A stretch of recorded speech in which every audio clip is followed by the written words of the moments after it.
ก็มาดีครับ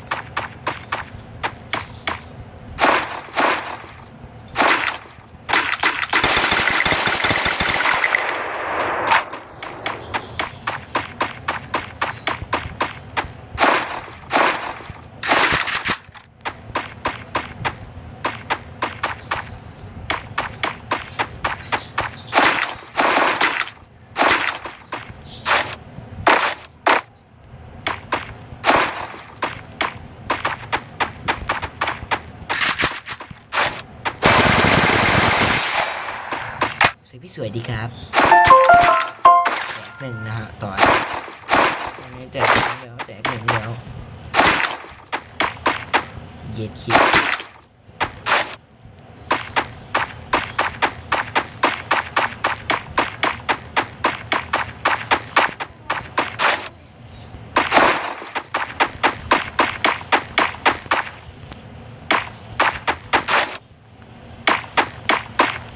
เย็ดคิดอันนึงคิว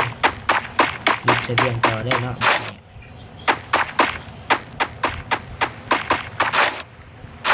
เด็กหลังมาตาฟักเกอร์เด็กหลังมาตาฟักเกอร์ดูชุด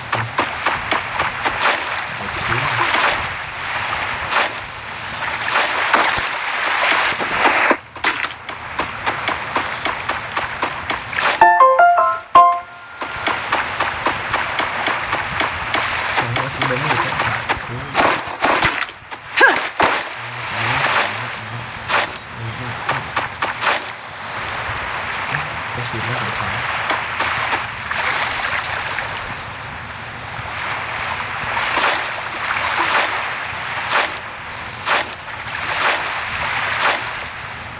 หยิบขี้มันจะปล่อยเขื่อนทำไมวะชาติพ่อมัวชาติเน็ตแรงเลยเน็ตจริงแต่ไม่ต่อกูดีวะเน็ตเหี้ย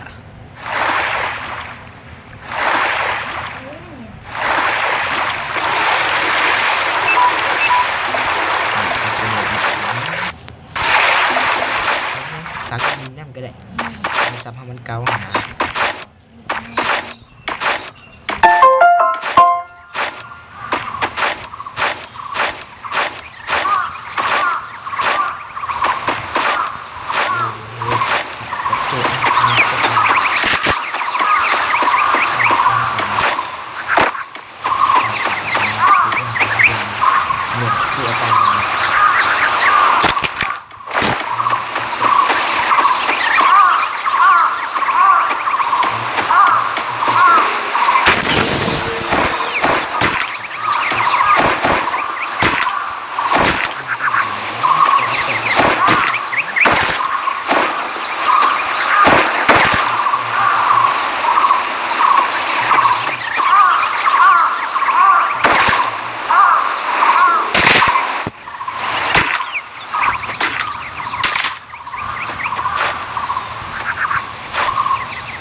สายชุนนะครับเต้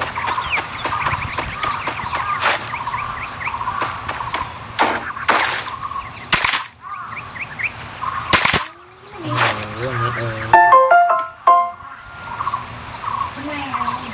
ม่กล้าไป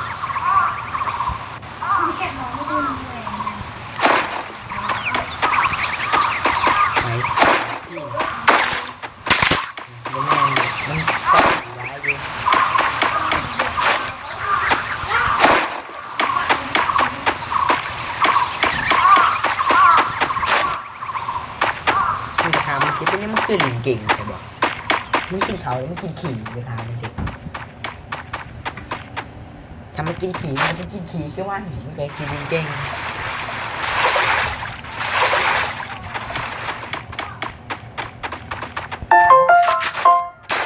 ชีมันต้องทอนพละ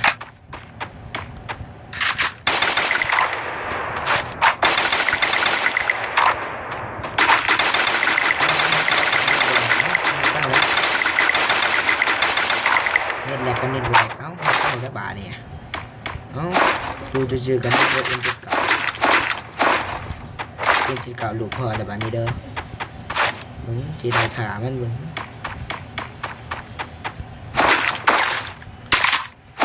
บรินก็ได้นะเป็นยิงไก่ฮะเนี่ยเอ็นจุดเก่าไปขามันไก่ตัว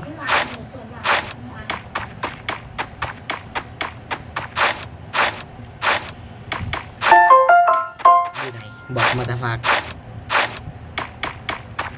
เนาะหายไม่เจอกันแล้วอ่ะ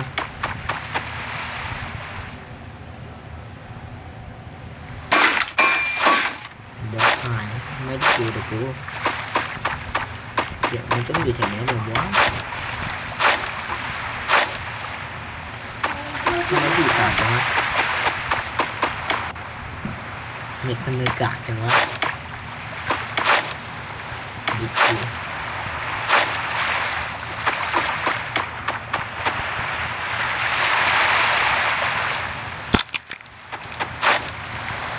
แจกหิวโอเคไม่ใช่หิว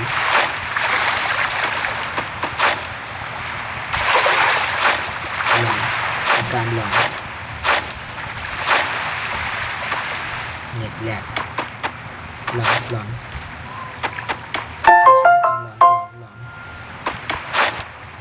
โอ้โหชัดโอ้ยแหลมกระโดดติดตัวเนาะโบกมือโบกมือก็จังสิได้มาหาหมองนี่นอนโลกสบายตัวจวนเงินไปแล้วดื้อกว่ามึง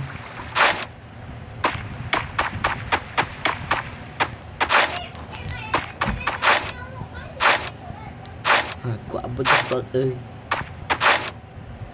ก็มาดิครับก็มาดิครับยิงผมครับเก็บไปปุ๊บ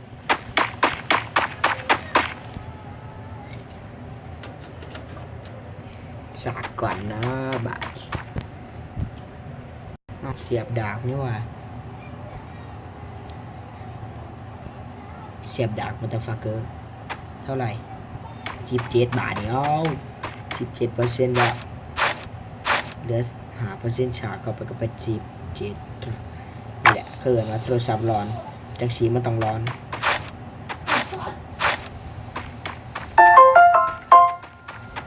บาทเนี่ย M7 เก่ากูจะได้ใส่อยู่บ่ได้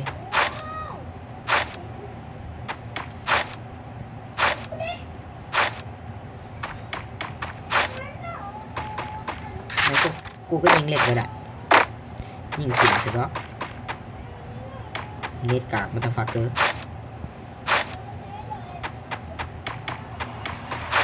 จังสีมันต้องร้อนแอร์ดรอปตู้มันโตอยู่ใช่ชงชัยที่อยู่ถึงแล้วครับโอ้โห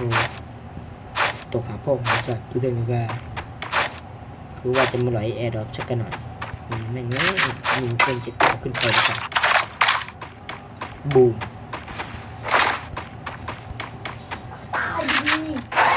เอาบูมไปดูดเชือกนะครับ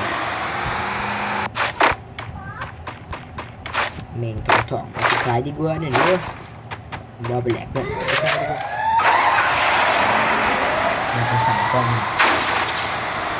2 ล้อไปไหมเอาสีทองไปขายกันวะมอเตอร์ไซค์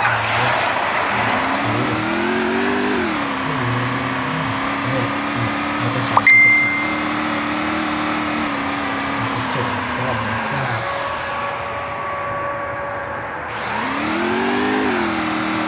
นี่คือรถมอเตอร์ไซค์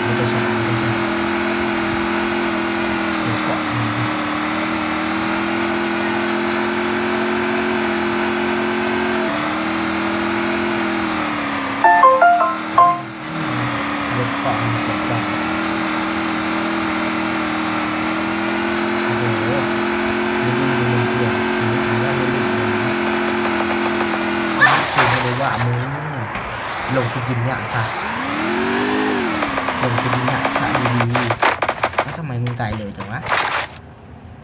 กูไม่ได้ยิงมึงเลยสัตว์มึงยิงไหลคิวกว่าเดี๋ยวนี่กูดิเคกูจะวิ่งขึ้นไปด้วย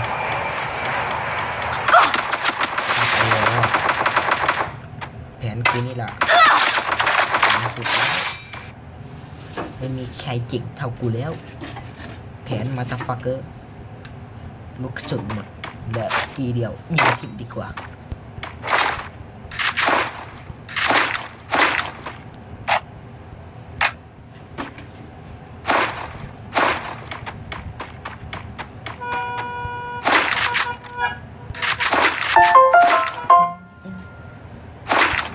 ต่อหาพ่อมึงมาทราบ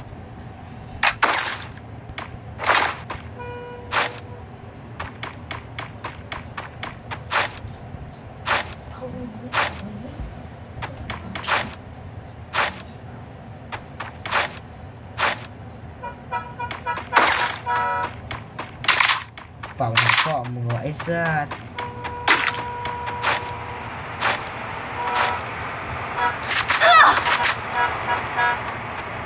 ไม่เหมือนสักกนิด JW เข้ามาทำไมวะเดี๋ยวมึงเหรอยิงกูยิงแล้ว